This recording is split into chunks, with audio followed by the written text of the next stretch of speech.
Adobe Premiere প্রোর এই লেসনে আমরা দেখব প্রত্যেকটি প্রজেক্ট প্যানেল এবং ওয়ার্কস্পেসগুলো কিভাবে সাজানো আছে। তো প্রথমে দেখুন যে উপরে file, edit, clip, sequence maker এগুলো আছে। তো এগুলো ফাইল থেকে যদি আমরা কোনো নিউ প্রজেক্টে যাই, তো আমরা নতুন কোনো প্রজেক্ট নিতে হলে নিউ প্রজেক্ট মানে ফাইল থেকে নিউ প্রজেক্ট নিতে পারবো বা নিউ সিকোয়েন্স নিতে পারবো। প্রজেক্ট এবং সিকোয়েন্স এগুলো আসলে কি, এগুলো আমরা যখন কাজ করব তখন আপনি নিজেই বুঝতে পারবেন যে প্রজেক্ট এবং সিকোয়েন্স আসলে কি।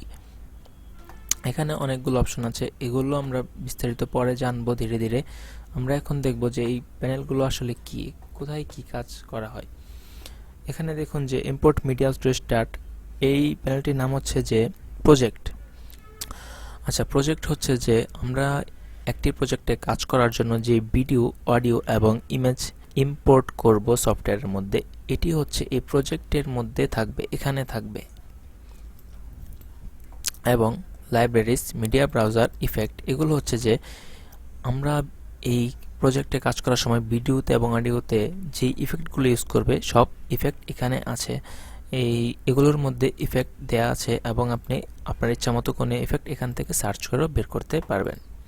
ধরুন যদি এই হঠাৎ করে আপনার এখানে এই প্যানেলটি ডিলিট হয়ে গেল, মানে আপনি এটি পাচ্ছেন না, তারপর ইফেক্ট এটিও ডিলিট হয়ে গেল, এখন তো আপনি হতাশ হবেন যে আসলে আমার এই প্যানেলটি কোথায় চলে গেল, আমি এগুলো এখন কিভাবে পাবো। এগুলো আসলে আপনি এখানে দেখুন যে আপনি যদি উইন্ডোতে যান, উইন্ডোতে গেলে আপনি এখানে ইফেক্ট, এখানে যদি ক্লিক করেন আপনার ইফেক্টটি আবার চলে আসবে, ইফেক্ট প্যানেলটি। ইফেক্ট প্যানেল আপনার যেখানে ইচ্ছা আপনি সাজিয়ে রাখতে পারবেন আপনার মন মতো ইফেক্ট এখানে পাবেন। এবং হচ্ছে আপনার উইন্ডোতে গেলে আবার যদি আপনি প্রজেক্ট, দেখুন প্রজেক্ট কোথায় আছে, প্রজেক্টে যদি ক্লিক করেন তাহলে আপনার প্রজেক্ট প্যানেলটাও আবার ফিরিয়ে আনতে পারবেন।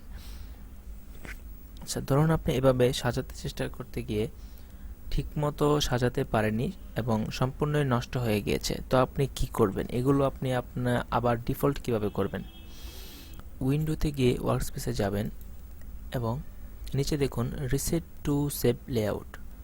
এই লেআউট আপনার যে ওয়ার্কস্পেসটি ছিল এটি আপনি আবার রিসেট করতে পারবেন। রিসেটে দিলেই দেখুন আপনার সব কিছু আগের মতো হয়ে গেছে, এখন আপনি আবার কাজ শুরু করতে পারবেন। তো এগুলো আমরা আস্তে আস্তে সবগুলোই জানবো। আর এখানে হচ্ছে টাইমলাইন। টাইমলাইন হচ্ছে যে আমরা যে ভিডিওতে কাজ করব এই টাইমলাইনের মধ্যেই মূলত কাজটি হবে। এই টাইমলাইনের মধ্যে ভিডিও, অডিও, ইমেজ সব কিছু ইম্পোর্ট করব, ড্র্যাগ করে নিয়ে আসব এবং এগুলো দিয়েই কাজ হবে। যখন আমরা কাজ করব তখন আপনি দেখলে নিজেই বুঝবেন। এবং উপরে এখানে হচ্ছে যে আমরা যে সিকোয়েন্সে কাজ করব, সিকোয়েন্সের যে ভিডিও আউটপুটটি এটা আমরা এখানে দেখতে পাবো। এবং আমার যেই ভিডিওটা নিয়ে আসবো এটি যদি আমি ওপেন করি তাহলে এখানে সোর্স ক্লিপের মধ্যে আমরা একটি ভিডিও দেখতে পারবো এবং যে কোনো ইফেক্ট ইউজ করলে ইফেক্ট কন্ট্রোল থেকে আমরা এটি কন্ট্রোল করতে পারবো। এবং অডিও ক্লিপ এরকম আরও অনেকগুলো প্যানেল আপনি উইন্ডো থেকে পাবেন, যেগুলো আপনি কাজ করতে আপনার সুবিধার্থে আপনি নিয়ে নিতে পারবেন। এখানে আমরা ধীরে ধীরে এগুলো সবগুলো সম্বন্ধেই আলোচনা করব।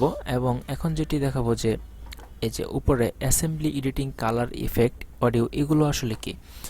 যদি এরকম হয় যে আপনি এখন ভিডিও এডিটিং করবেন, যেগুলো বেসিক এডিটিং, ধরেন যে ভিডিও কাটবেন তারপর সিকোয়েন্স ওয়াইজ সাজাবেন, আপনার ইচ্ছা মতো কাটাকাটি করবেন, তো এডিটিংয়ে থাকলেই আপনার এভাবে সুবিধা হবে। অ্যাসেম্বলি এটি হচ্ছে যে এখানে যদি আপনার প্রজেক্টের মধ্যে যদি অনেকগুলো ফাইল থাকে, যে ভিডিও অনেক বেশি, ইমেজ কোনটা এখানে নিয়ে আসবেন, এখানে সরাসরি এখান থেকে টাইমলাইনে আনবেন এবং এখানে শুধু একটা মনিটরের মধ্যে আপনি সিকোয়েন্সটি দেখতে পারবেন এবং সোর্স আপনার যদি প্রয়োজন না হয় এটি না ওপেন করে শুধু এখানে দেখতে পাবেন। এবং কালারে গেলে আপনার যখন মনে হবে যে এখন আমি কালার নিয়ে কাজ করব বেশি, তখন এই কালারটি যদি আপনি সিলেক্ট করে রাখেন, যে দেখুন এই দিকে একটি লুমেট্রিক কালার নামে একটি প্যানেল চলে এসেছে। লুমেট্রিক কালারের যে প্রিসেটগুলো আপনি পাবেন এখানেই দেখতে পাবেন এবং এখান থেকে আপনি ড্র্যাগ করে আপনার ভিডিওতে দিয়ে দিলেই সেটি কাজ হবে। এগুলো যখন আমরা কাজ করব তখন আপনি একটি একটি করে দেখবেন এবং বুঝতে পারবেন। এই লেসন এ পর্যন্তই ছিল এবং পরবর্তী লেসন দেখতে সাথে থাকুন। ধন্যবাদ।